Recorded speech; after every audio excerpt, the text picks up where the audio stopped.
ഇന്നിപ്പോഴിതാ കൊച്ചി നഗരസഭയിലേക്ക് ആദ്യമായി ഒരു പുസ്തക പ്രസാധകൻ ഇത്തവണ മത്സരിക്കുന്നുണ്ട്. പ്രണത ബുക്സ് ഉടമയും എഴുത്തുകാരനുമായ ഷാജി ജോർജ് ആണ്. അദ്ദേഹം 15ാം വാർഡായ എറണാകുളം നോർത്തിലാണ് ജനവിധി തേടുന്നത്. എങ്ങനെയാണ് അദ്ദേഹത്തിന്റെ വിശേഷങ്ങൾ എന്നൊക്കെ നമുക്ക് നോക്കാം.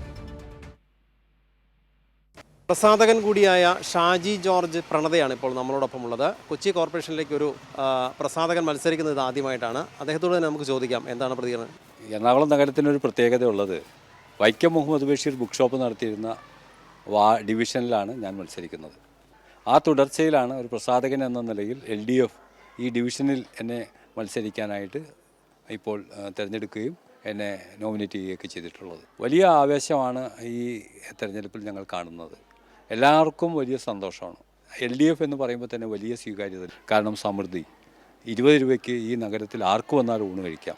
ഷീ ലോഡ്ജ്, എല്ലാ സ്ത്രീകൾക്കും സുരക്ഷിതമായ ഒരു ആസ്ഥാനം, എറണാകുളം മാർക്കറ്റ്, ശുചിത്വ പൂർണ്ണമായ നഗരം, അങ്ങനെ നിരവധി കാര്യങ്ങളിൽ ജനങ്ങൾ സന്തോഷത്തോടു കൂടി അവർ വികസനത്തിൻ്റെ അനുകൂല ഫലങ്ങൾ അനുഭവിക്കുന്ന ഒരു നഗരമായി കൊച്ചി മാറിയിട്ടുണ്ട്. CIT തൊഴിലാളികളുടെ നേതൃത്വത്തിലാണ് ഈ ഡിവിഷനിലെ പ്രവർത്തനങ്ങൾ നടക്കുന്നത്.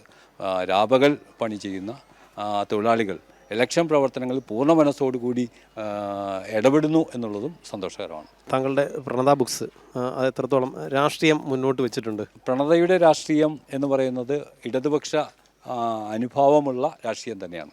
P. കൃഷ്ണപിള്ളയുടെ സമ്പൂർണ്ണഗതികൾ പ്രസിദ്ധീകരിച്ചത് പ്രണത ബുക്സാണ്. അതുപോലെ തന്നെ ദാക്ഷായണി വേലായുധൻ, ഇന്ത്യൻ ഭരണഘടനയിൽ ഒപ്പുവെച്ച ഇന്ത്യയിലെ ഏക ദളിത് വനിത, അവരുടെ മരണത്തിന് ശേഷം 45 വർഷങ്ങൾക്ക് ശേഷമാണ് പ്രണത ബുക്സ് ദാക്ഷായണി വേലായുധൻ്റെ ജീവചരിത്രം പ്രസിദ്ധീകരിക്കുന്നത്. അവരെ തിരിച്ച് പൊതുധാരയിലേക്ക്, മുഖ്യധാരയിലേക്ക് കൊണ്ടുവരാൻ ഞങ്ങൾക്ക് കഴിഞ്ഞിട്ടുണ്ട്. ഫോർട്ട് കൊച്ചി മട്ടാഞ്ചേരി പ്രദേശം 3/4 കിലോമീറ്റർ ദൂരേ ഉള്ളൂ. അവിടെ താമസിക്കുന്ന 33 തരത്തിലുള്ള ഇന്ത്യയിലെ വിവിധ ഭാഗങ്ങളിൽ നിന്ന് വന്നിട്ടുള്ള വിവിധ ജനങ്ങൾ അവിടെ താമസിക്കുന്നുണ്ട്. ആ നഗരവുമായി ചേർന്ന് കിടക്കുന്ന എറണാകുളത്ത് ഇവിടെ ജൂ സ്ട്രീറ്റിൽ എന്ന് പറയുന്ന സ്ട്രീറ്റുണ്ട്. ഇവിടുത്തെ കച്ചവടക്കാർ ഇപ്പോഴും യഹൂദ ഭാഷയിലെ വാക്കുകൾ ഉപയോഗിക്കുന്നുണ്ട്. ഒരു സിമിത്തേരി ഇവിടെയുണ്ട്. അങ്ങനെ കൊച്ചിയുടെ ചരിത്രം ഏറ്റെടുത്ത് വാങ്ങിയിട്ടുള്ള ഈ എറണാകുളം നഗരത്തിൻ്റെ ഹൃദയഭാഗത്താണ് ഈ ഡിവിഷൻ, 15ാം ഡിവിഷൻ. തൊഴിലാളികളുടെ മുന്നേറ്റവുമായി അവർ നേതൃത്വം കൊടുക്കുന്ന ഒരു ഡിവിഷനിൽ മത്സരിക്കാൻ കഴിയുന്നത് എൻ്റെ മുന്നേറ്റങ്ങൾക്ക്, എൻ്റെ ജീവിതത്തിൽ തന്നെ ഒരു വലിയ ധന്യതയാർന്ന നിമിഷമാണ്.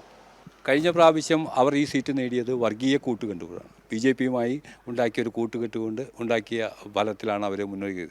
പക്ഷേ ഈ സീറ്റ് ഞങ്ങൾ തിരിച്ചു പിടിക്കാനും ഈ സീറ്റിൽ ഞാൻ നേരത്തെ പറഞ്ഞതുപോലെ കൊച്ചി നഗരത്തിലുണ്ടായിട്ട അതിവിപുലമായ വികസനം ഈ നഗരത്തെ ശുചിത്വപൂർണ്ണമായ നഗരമാക്കി മാറ്റാൻ കഴിഞ്ഞു എന്നുള്ളത് സഖാവ് അനിൽകുമാറിൻ്റെ നേതൃത്വത്തിലുള്ള LDF കോർപ്പറേഷൻ്റെ മുന്നണി നടത്തിയ വലിയ മുന്നേറ്റമാണ്. അപ്പോൾ നഗരത്തിൽ ഒരുപാട് വികസനങ്ങൾ നടന്നു, അതിൻ്റെ ഫലങ്ങൾ ജനങ്ങൾ അനുഭവിക്കുന്നു. ആ ഫലങ്ങൾ വോട്ടായി മാറും. കൊച്ചി ആകെ നടത്തിയ വികസന പ്രവർത്തനങ്ങളുടെ വലിയൊരു പങ്ക് നമുക്ക് ഈ 15ാം നമ്പർ ഡിവിഷനിൽ കാണാൻ കഴിയും. അതുതന്നെയാണ് ഷാജി ജോർജ് പ്രണതയുടെ പ്രതീക്ഷ. ഇത്തവണ തെരഞ്ഞെടുപ്പിൽ LDF സംവിധാനവും എണ്ണയിട്ട യന്ത്രം പോലെ ഇവിടെ പ്രവർത്തിക്കുന്നു. അതും വലിയ വിജയപ്രതീക്ഷ നൽകുന്നുണ്ട്. കൊച്ചിയിൽ നിന്നും സജീവ് പൂത്തിങ്കലിനൊപ്പം തിയോഫിൽ, കൈരളി ന്യൂസ്.